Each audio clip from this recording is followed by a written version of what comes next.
সবার প্রতি আন্তরিক প্রীতি ভালোবাসা এবং শুভেচ্ছা জানাচ্ছি। তৃতীয় শ্রেণীর ছাত্রছাত্রীরা, তোমরা পাঠ অনেকেই দেখো না, তারপর আমার পাঠ আমার শেষ করতে হবে। আশা করি যারা দেখতেছো তাদের দরকার।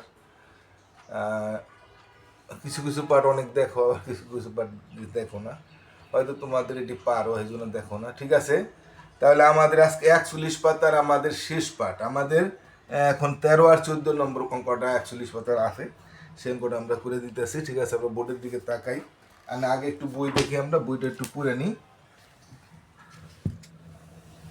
এখানে অঙ্কটা কি বলছে দেখো, 13 নম্বর অঙ্কটা, বার্ষিক ক্রীড়া প্রতিযোগিতার জন্য 12,000 টাকা প্রয়োজন। সরকারি অনুদান হিসাবে 5,500 টাকা এবং বিদ্যালয় তহবিল থেকে 3,700 টাকা দেওয়া হয়েছে। প্রতিযোগিতাটি করার জন্য আর কত টাকা প্রয়োজন?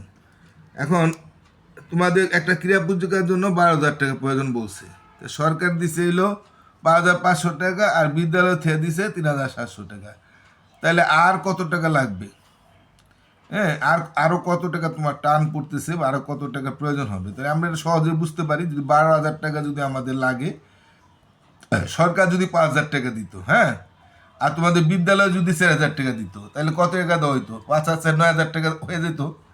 আর তাহলে 12,000 টাকার জন্য 9,000 টাকা তো আমরা পেয়ে গেলাম। তাহলে 12,000 টাকার জন্য আর 3,000 টাকা লাগতো। তাহলে 5,000 টাকা সরকার দিল আর 4,000 টাকা বিদ্যালয় দিল, তাহলে 9,000 টাকা হয়ে গেল। তো 9,000 যোগ দিলাম, 5,000 9,000 টাকা হইলো। আর 12,000 টাকা থেকে যদি 9,000 টাকা বিয়োগ করতাম তাহলে 3,000 টাকা লাগতো, তাই না? তাহলে বুঝতে পারলাম আমরা যে টাকাটি পাইলাম সেই 2টা টাকা যোগ দিয়া এটা তুমি বিয়োগ করলে আমাদের বাকি টাকাটা আমাদের আর প্রয়োজন হবে। তা ঠিক আছে, আমরা বুঝতে পারলাম এটা আমরা একটু। তাহলে এবার আমরা এখন করি অঙ্কটা, এখানেও তাই হবে। তাহলে এখানে তুমি 13 নম্বরটা আমরা হয়তো মিলাইনের সংখ্যা দিলে বুঝতে সুবিধা হয়, আর মিলাইন না দিলে একটু মনে হয় যে কঠিন, আসলে কিছুই না। তাহলে আমাদের ক্রীড়া পর্যন্ত লাগবে হলো 12,000 টাকা। সরকারি অনুদান হিসাবে 5,500 টাকা পাইলো। তা সরকারি অনুদান হিসাবে পাওয়া গেল, সরকারি অনুদান পেল, সরকারি অনুদান পেল হলো 5,500 টাকা।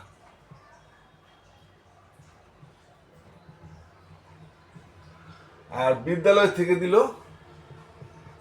বা বিদ্যালয় থেকে দেওয়া হলো বা বিদ্যালয় থেকে পেলো দিলেই হয়ে গেল, একটা লিখলি হয়।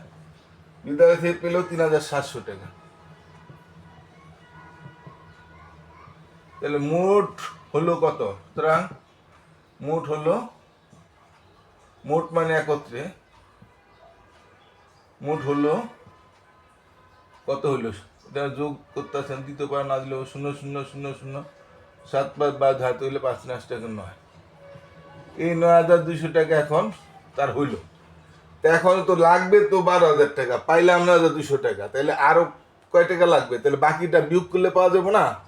যেমন আমি বলে দিয়েছিলাম, যদি সরকার 5,000 পাইতো আর বিদ্যালয় যদি মনে করো 4,000 দিত, তাহলে 9,000 হইতো। তো 9,000 হইলে 12,000 থেকে 9,000 বিয়োগ দিলে আমরা 3,000 টাকা থাকতো। আর কিংবা বিদ্যালয় যদি 3,000 দিত, 5 3 8,000 হইতো। তাহলে 12,000 থেকে 8,000 বিয়োগ দিলে 4,000 টাকার দরকার হইতো। এখানেও তাই হবে। আমি বিয়োগ করে দেখি। হ্যাঁ, প্রতিযোগিতার প্রয়োজন কত? প্রয়োজন ছিল, বার্ষিক ক্রীড়া প্রতিযোগিতা আমি লিখলাম না, প্রয়োজন ছিল 12,000 টাকা, তাই না?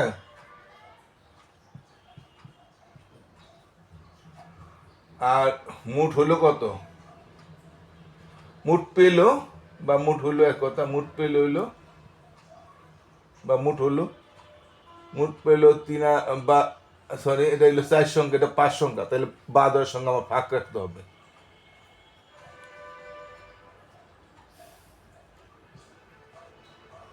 সবসময় বেশি 4 সংখ্যা নিচে 5 সংখ্যা নিচে ডাইন দাসু, সবসময় 12 সংখ্যা ভাগ ভাগ রাখা যাইব, কিন্তু ডাইন দারে কোনো সংখ্যা খালি রাখা যাবে না।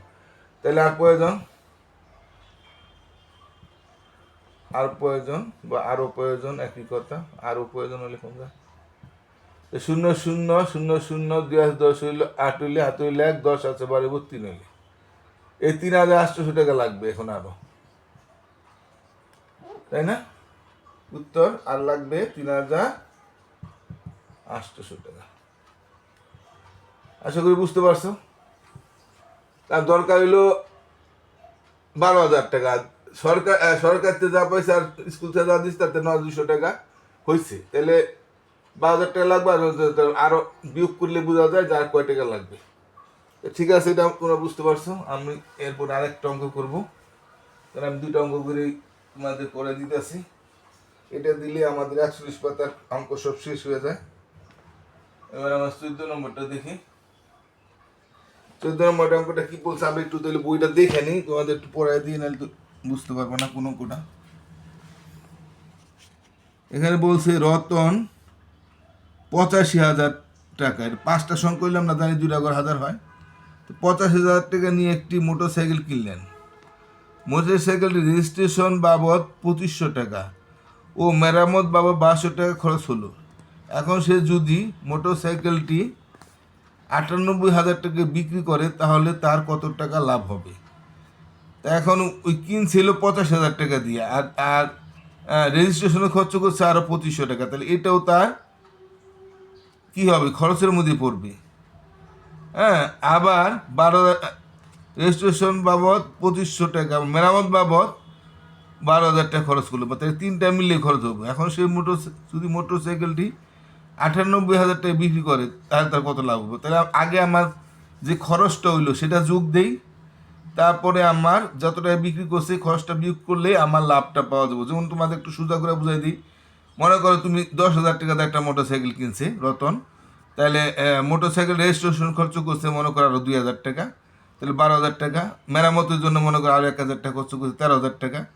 হ্যাঁ, তাহলে 13,000 টাকা খরচ, আর 15,000 টাকা বেচতো, তাহলে 13,000 টাকা খরচ করলে 15,000 টাকা যদি সে বিক্রি করতো, তাহলে 13,000 টাকা খরচ বাদ দিলে বিয়োগ করলে তাহলে 2,000 টাকা লাভ থাকতো। তাই খরচগুলি আগে আমরা যোগ করব, তারপরে আমরা যা বিক্রি করছি তার এটা বাদ দিলেই আমাদের লাভটা থেকে যাবে। এখন তাহলে আমরা গুটির দিকে তাকাই। রতন লিখে দিলাম, রতন লিখে একটা দাগ দাও। মোটরসাইকেল কিনলেন,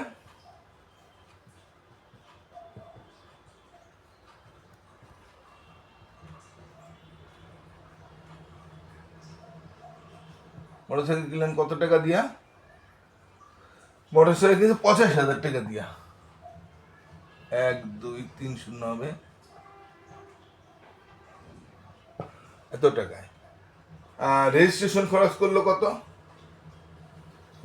রেজিস্ট্রেশন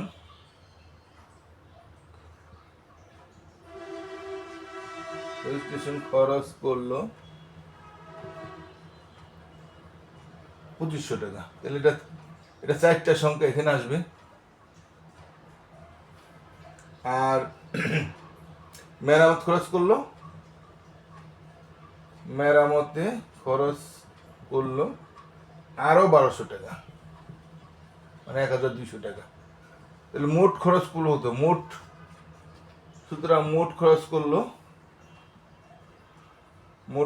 করলো মিলে যোগ করে দেখলে মোট খরচ করলো কত? আমরা যোগ করি, দিতে পারো না দিতে পারো, 0 0 5 2 7 2 1 3 5 3 8 8, অর্থাৎ মোট খরচ হইলো তার 88,700 টাকা। তাই কমা দিলাম না, তো বুঝতে পারছো যোগটা? এই যে 5 আর 2 7, এই যে 5 2 7 আর 1 8 আর 8 8। তাহলে এখন মোট খরচ কত টাকা, কিন্তু বিক্রি করছে কত টাকায়? বিক্রি করলো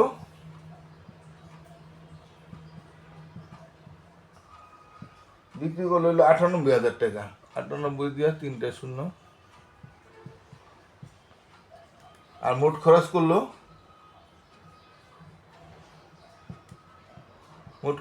হইলো এই যে এটা 88,700 টাকা। তাহলে লাভ হইলো কত? সুতরাং লাভ হলো, এটা আমরা কি করতেছি? বিয়োগটা দিতে পারো, সমস্যা নেই। আর না দিলেও কোনো সমস্যা নাই। 0 0 0 0 7 আর 10 3 হইলে হাতে হইলে 1, 9 আছে 8 হইব 9 হইলে হাতে হইলে 1, 9 9 মিলে গেল।